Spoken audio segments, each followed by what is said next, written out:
Kali ini saya bersama dengan Kepala Bidang PBB dan BPHTB pada Badan Pendapatan Daerah atau Bapenda Kabupaten Tangerang, yaitu Bapak Dwi Chandra Budiman. Terima kasih. Assalamualaikum warahmatullahi wabarakatuh. Salam hormat ya untuk masyarakat Kabupaten Tangerang. Untuk mentor saya nih yang punya ciri khas ketawanya 3 oktav atau 5 oktav? 5 oktav. 5 oktav. Pancasila ya? Ketawanya 5 oktav. Oke. Salam hormat dari pimpinan kami yang terhormat Pak Kepala Badan Pendapatan Daerah Kabupaten Tangerang serta Ibu Sekretaris Badan Pendapatan Daerah Kabupaten Tangerang. Mungkin biar lebih jelas saya bicara, izinkan lepas masker ya. Udah di booster ya? Alhamdulillah, kita semua sudah di booster. Jadi saya dan Pak Kabin ini sudah di booster, jadi kita sudah mengikuti protokol kesehatan ya. Dan di depan saya juga ada hand sanitizer. Iya, jadi Badan Pendapatan Daerah salah satu tupoksinya adalah mengejar atau mencari sumber-sumber pendapatan. Dalam hal ini khususnya pajak daerah. Kabupaten Tangerang kurang lebih ada 9 objek pajak daerah. Duanya itu kebetulan ada di tupoksi kami di bidang PBB dan BPHTB, yaitu PBB, BPHTB di kami, dan sisanya 7 lagi ada di bidang non PBB dan BPHTB. Itu 7-nya itu ada pajak hotel, pajak restoran, pajak parkir, pajak hiburan, pajak penerangan jalan, pajak air bawah tanah, dan pajak parkir seperti itu. Jadi kami diamanahkan oleh yang terhormat pimpinan, yaitu Pak Bupati, Pak Wakil Bupati, Pak Sekda, serta masyarakat Kabupaten Tangerang yang dalam hal ini direpresentasikan oleh anggota DPRD Kabupaten Tangerang. Gimana caranya kami setiap tahun itu harus mengejar target yang sudah ditentukan, karena dalam rangka untuk menjalankan program dan kegiatan yang sudah ditetapkan di APBD Kabupaten Tangerang. Alhamdulillah nih, tahun 2021 yang lalu APBD Kabupaten Tangerang dan penerimaan pajak daerah itu kita sudah mencapai di angka 2 triliun. Di masa pandemi ini ya? Siap, tahun lalu. 1 tahun ya? 2021 ya? 21. Itu sama dengan kondisi penerimaan tahun 2019 kurang lebih. Jadi alhamdulillah kebangkitannya sudah terasa nih di Kabupaten Tangerang, Mas. Begitu. Jadi meskipun kita dihadapkan oleh pandemi COVID-19, tetapi pendapatan daerah di wilayah Kabupaten Tangerang ini masih cukup baik, Pak ya? Alhamdulillah, berkat dukungan semua pihak. Oke ya, jadi buat kalian masyarakat Kabupaten Tangerang ya harus taat pajak supaya pembangunan terus berjalan. Wilayah Kabupaten Tangerang ini terdiri dari 29 kecamatan ya. Yeah. Dari 29 kecamatan itu wilayah kecamatan mana yang pajaknya paling tinggi dan tingkat pembangunannya paling membutuhkan biaya besar. Iya. Jadi kalau kita berbicara PBB dulu ya, PBB ini alhamdulillah nih. Tahun 2019 kita kan belum pandemi, itu realisasi PBB 461 miliar. Dan ketika kemarin tahun 2020 turun karena kan pandemi tahun pertama dan memang ada pembatasan aktivitas masyarakat, ada PSBB waktu itu kan dan lain-lain. Nah, tahun 2021 alhamdulillah jadi berkat dukungan dari semua pihak, masyarakat, wajib pajak, dan berkah dan ridho dari Allah Subhanahu wa Ta'ala, Tuhan Yang Maha Esa, bahwa ternyata realisasi PBB di tahun 2021 itu memecahkan rekor 2019. Kemarin kita terrealisasi kurang lebih di angka 467 miliar. Jadi kurang lebih itu, iya, dulu 461 sebelum pandemi, ternyata kondisi pandemi kita tetap tumbuh di 467 miliar, walaupun kecil hanya 6 miliar, tapi ini sebuah sinyal yang memang tahun 2022 ini gimana caranya kita melakukan suatu semangat bersama, konsistensi, integritas, dan komitmen bahwa kebangkitan tahun 2022 ini harus kita jalankan, karena bagaimanapun itu tadi fungsi pemerintahan itu ada 3, ada pembangunan, pelayanan, serta pemberdayaan masyarakat. Itu semua sudah barang tentu membutuhkan anggaran. Salah satunya ya dari sektor pajak daerah. Kita tidak boleh kendor dalam hal itu. Kita harus terus memberikan kemudahan-kemudahan bagi masyarakat, baik kemudahan dari sisi pelayanan maupun kemudahan dari sisi pembayaran pajak dalam ini PBB. Nah, tadi disampaikan betul Kabupaten Tangerang itu 29 kecamatan. Betul, 246 desa, iya kan? Dan kurang lebih ada beberapa kelurahan ya, ada 28 kelurahan kalau nggak salah itu semua ada WPPBB-nya. WPPBB itu tersebar di seluruh desa, kelurahan, dan kecamatan di Kabupaten Tangerang. Dan kalangan PBB itu baik kalangan bawah, menengah, atas juga ada. Nah, TKT itu juga pada kesempatan yang baik ini saya ingin menyampaikan bahwa kita itu terbesar untuk realisasi PBB itu di daerah Kelapa II dan sekitarnya. Itu terbesar. Tahun 2021 itu Kelapa II dan sekitarnya itu kurang lebih realisasinya di atas 100 miliar per tahun, dan yang terkecil itu Kresek dan Gunung Kaler gitu ya. Barat ya. Tapi tidak serta-merta anggaran itu APBD itu buat membiayai kebutuhan di Kelapa II ya. Kelapa II.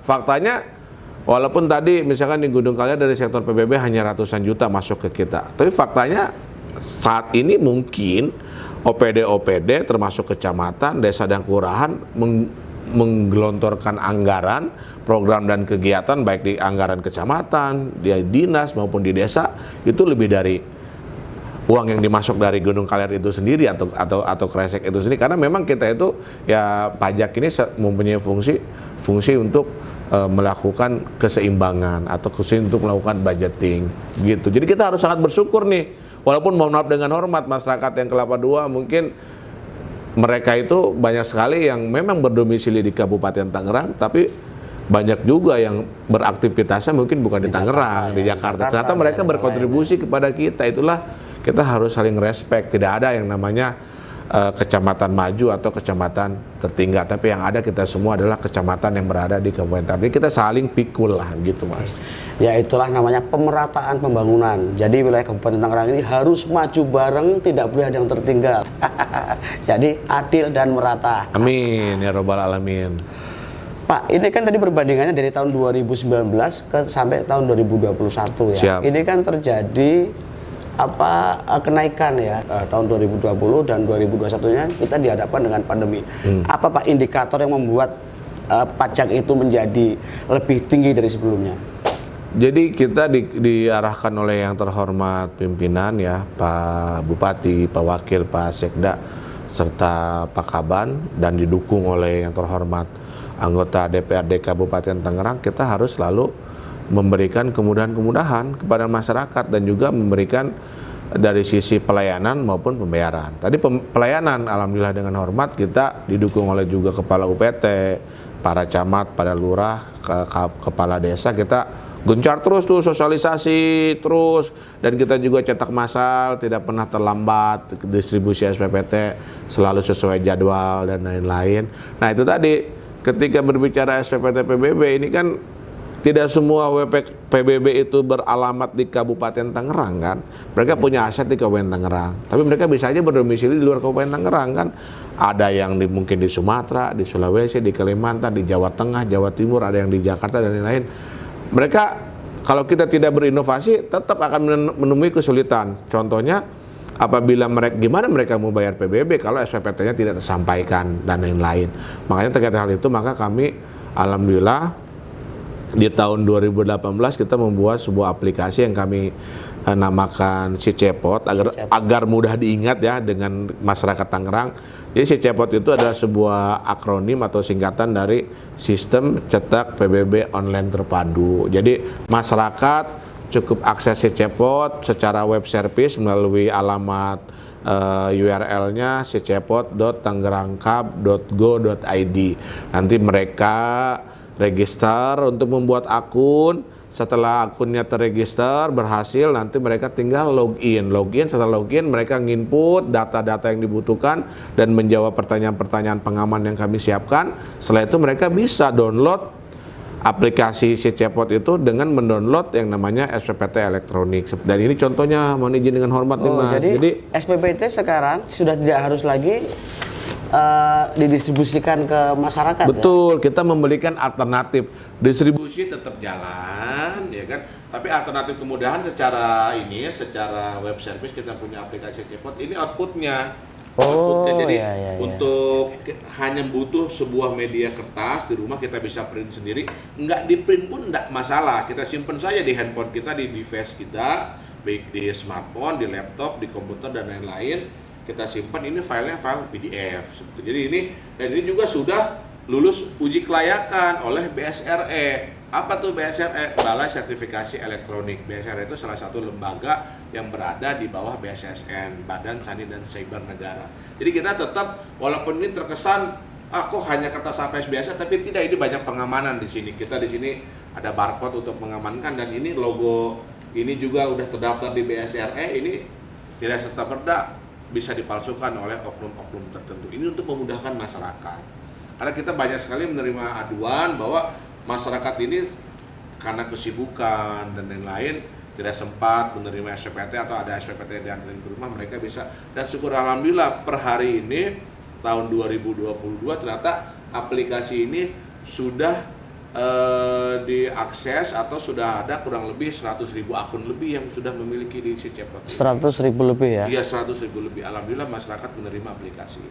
Jadi pemerintah Kabupaten Tangerang melalui Badan Pendapatan Daerah memberikan kemudahan kepada masyarakat untuk mendapatkan SPPT. Sekarang bisa di-download lewat aplikasi si Cepot. Masyarakat tinggal tulis alamat link websitenya di bawah ini, ya, klik dan ikuti petunjuknya di situ. Jadi tidak perlu lagi pusing-pusing mikirin SPPT ya, cukup di-download lewat website si Cepot. Terus saya tambahin sedikit lagi mungkin sebuah prinsip ya, mohon izin. Jadi pemerintah itu tidak serta-merta sama dengan swasta. Jadi mungkin kalau kita kayak pemerintah, APBD Kabupaten Tangerang misalkan sekian triliun, diketok palu misalkan. Per Januari kita sudah jalan kan, tahun anggaran baru kita sudah jalan. Itu ketika sudah ketok palu, misalkan APBD Kabupaten Tangerang misalkan 5 triliun lebih, itu tidak serta-merta duit 5 triliunnya sudah ada, Mas. Justru ketika sudah diketok palu APBD Kabupaten Tangerang 5 triliun, itu gimana caranya kami sebagai salah satu OPD yang bergerak di bidang pendapatan memenuhi APBD itu, memenuhi target yang sudah diketok palu oleh DPRD ya. itu. Jadi pemerintah itu ketika menetapkan APBD itu semua masih berbasis anggaran, semua berbasis potensi, duitnya belum ada. Ketika masuk ke, anggaplah 1 Januari tanggal merah, karena kan tahun baru kan, Ya. per 2 Januari itu kita gimana caranya harus sudah bisa untuk melakukan penerimaan sumber pendapatan asli daerah, salah satunya sektor pajak. Jadi duit yang sudah diketok palu APBD Kabupaten Tangerang sekian triliun itu uangnya belum ada, Mas. Kalau boleh tahu Pak, APBD tahun 2022 ini berapa dan pendapatan daerah tahun 2021 itu berapa? Jadi kalau kita berbicara mekanisme APBD itu ada 2 mekanisme biasanya, ada APBD murni, ada APBD perubahan. Jadi kalau kita membandingkan antara APBD tahun ini dengan APBD tahun 2021 itu tidak akan similar, karena kan kayak kalau yang tahun 2021 mah udah ada mekanisme perubahan kan. Kalau yang sekarang nih perubahan belum dibahas oleh yang terhormat pimpinan dan anggota DPRD. Jadi kalau kita berbicara APBD kita alhamdulillah sudah di atas 5 triliun. 5 triliun sudah ya. Di atas 5 triliun. Dan itu gimana caranya nanti ketika 2 Januari kita OPD pendapatan mencari sumber-sumber penghasilan terus, tapi tidak seperti, mohon maaf dengan hormat, seperti swasta. Kalau swasta itu punya anggaran 5 triliun, gimana caranya di akhir tahun di Desember yang tadinya 5 triliun bisa berkembang mungkin menjadi 10 triliun, bisa jadi 7 triliun. Ada keuntungan kan di situ. Tapi kalau pemerintah tidak, gimana caranya uang 5 triliun APBD itu dari Januari dicari, tapi nanti di Desember uang itu terserap dan terpakai semua, seperti itu. Terus sekarang Pak, strategi dari Bapenda sendiri untuk mengejar APBD sendiri seperti apa? Kalau kita berbicara strategi, udah pastilah kita melakukan tadi kemudahan-kemudahan dalam sisi pelayanan sudah saya sampaikan ya. Ada banyak sekali aplikasi yang kita miliki, ada si Cepot, ada IPPB dan lain-lain, ada WA Center untuk aktivasi. Kita juga ada kemudahan untuk payment atau pembayaran. Kita bayar PBB sekarang nggak kaku lagi, Mas. Nggak kaku lagi, orang tuh harus datang ke bank. Tapi mereka bisa banyak alternatif yang kami sajikan. bisa ke kantor pos, Alfamart, Indomart, bisa juga ke e-commerce seperti Bukalapak, Tokopedia, terus juga bisa ke dompet digital seperti GoPay, Link Aja, OVO, dan tahun ini kita alhamdulillah ini sedang berjalan, baru lulus uji coba, kita juga bisa bayar PBB melalui Traveloka. Jadi channel-channelnya yang konvensional datang ke loket BJB tetap ada, tapi tambahan-tambahan alternatif yang berbasis digital juga kita siapkan. Silakan masyarakat lu pakai yang mana, seperti itu. Itu mungkin salah satu. Selain itu juga kita melakukan pembinaan terhadap wajib pajak yang nakal, yang nunggak, dan lain-lain. Kita berikan himbauan, kita lakukan penagihan, kita tindak lanjut dengan pemeriksaan, dan mungkin pernah dengar juga beberapa waktu lalu juga ada pemasangan spanduk, pemasangan stiker terhadap PPP nakal dan lain-lain, seperti itu. Kalau pengawasan sendiri terhadap objek pajak atau terhadap wajib pajak yang katakanlah nakal, pengawasannya seperti apa, Pak? Jadi gini, sekarang itu kita jumlah SDM di bidang saya itu kurang lebih, termasuk saya itu kurang lebih ada 50 orang lah, 50 orang di luar OB ya, di luar OB ada 50 orang. Nah, kita gimana nih caranya nih? Karena ada dua indikator yang bisa membuat sukses pengelolaan pajak dalam ini PBB, yaitu gimana caranya kita meningkatkan kesadaran wajib pajak dan kita juga bisa menciptakan kepatuhan. Karena orang patuh udah pasti sadar pajak, orang sadar pajak belum tentu patuh. Dia tahu punya kewajiban pajak tapi belum tentu dia mau bayarnya. Kan begitu ya. Semoga sih Mas tidak seperti itu. Ya, terkait hal itu makanya kita berpikir gimana caranya kita membangun sebuah keadaan, sebuah kondisi, sebuah sistem agar orang membayar pajak itu tadi, agar dia tetap sadar dan patuh. Makanya kita gimana caranya agar pajak ini menjadi sebuah kebutuhan. Makanya kita membuat sistem yang terintegrasi antara sistem PBB, BPHTB, dan sistem pertanahan kita. Jadi sekarang ini masyarakat apabila dia karena keadaan tertentu harus menjual asetnya atau harus mengagunkan asetnya, itu tidak bisa dilakukan kalau dia PBB-nya tidak dibayar atau nunggak PBB. Mungkin juga dulu sempat mendengar ketika ada kebijakan yang baru dari yang terhormat Pak Presiden kita di awal tahun 2022 ini, orang tidak bisa jual beli ketika BPJS-nya belum lunas dan lain-lain, kan begitu. Karena ini unik sekali. Kita sudah menyepakati sesuai dengan Undang-Undang Dasar 1945 bahwa pajak adalah kewajiban warga negara. Tapi terkadang masyarakat itu lebih senang menuntut hak tapi mengabaikan kewajiban. Padahal teorinya sederhana, antara hak dan kewajiban itu duluan mana sih sebenarnya? Jangan dibalik. Hak dituntut tapi kewajiban diabaikan. Dan ini juga mohon maaf dengan orang PBB itu sangat terjangkau sekali. Bayar hanya setahun sekali, ya. Bayar hanya setahun sekali, tarifnya pun hanya 0,015%. Berarti kan kalau ini kan berarti 0,00 tuh, ya kan? Dan kita juga perhitungannya masih sangat minim, NJOP kita juga masih sangat jauh dari pasaran. Kalau sanksinya seperti apa, Pak? Sanksi ada administrasi, ya, sanksi denda tuh. Kalau setelah jatuh tempo belum bayar juga dendanya 2% per bulan. Terus berakumulasi. Dan sanksi yang paling ujung apabila kita melakukan tindakan yang sifatnya represif itu bisa sampai kepada penyitaan, lelang, eksekusi dan lain-lain. Asetnya ya. Terhadap asetnya. Karena PBB ini, mohon maaf dengan hormat, PBB ini murah sekali, PBB ini terjangkau sekali, tapi nilai asetnya nambah terus. Bayangkan dengan hormat dengan kebiasaan konsumtif kita, masyarakat misalkan beli kendaraan, pajaknya lebih tinggi dari PBB, tapi nilai mobilnya menyusut terus. Betul. Betul tidak? Betul, iya. Iya, jadi sebenarnya ini sangat inilah. Jadi selain fungsi kewajiban tadi buat sebagai warga negara baik, tapi dari sisi feedback ke kita juga itu untuk apa? Mengamankan aset agar nilainya tetap terjaga. Kalau kita nggak bayar PBB, aset kita nggak punya PBB, kita nggak akan bisa melakukan jual beli terhadap aset kita dalam keadaan apapun. Karena ada tunggakan dan lain-lain. Belum lagi ada pemblokiran dan lain-lain seperti itu. Itulah upaya kita untuk meningkatkan, bukannya ingin ngeribetin, bukannya ingin ngerepotin, tapi dalam rangka untuk meningkatkan kesadaran dan kepatuhan wajib pajak. Karena kalau kita tidak sadar dan tidak butuh terhadap kewajiban kita, niscaya pasti akan menemui kesulitan di kemudian hari. Khawatir nanti kesulitan itu tidak dapat terpecahkan oleh kita sendiri, kan begitu. Oke, itulah tadi obrolan saya dengan Pak Kabid PBB dan BPHTB. Semoga ini bisa memberikan inspirasi buat kalian semua dimanapun, terutama para wajib pajak. Nggak boleh bandel ya, kalau bandel dicabut bulu keteknya.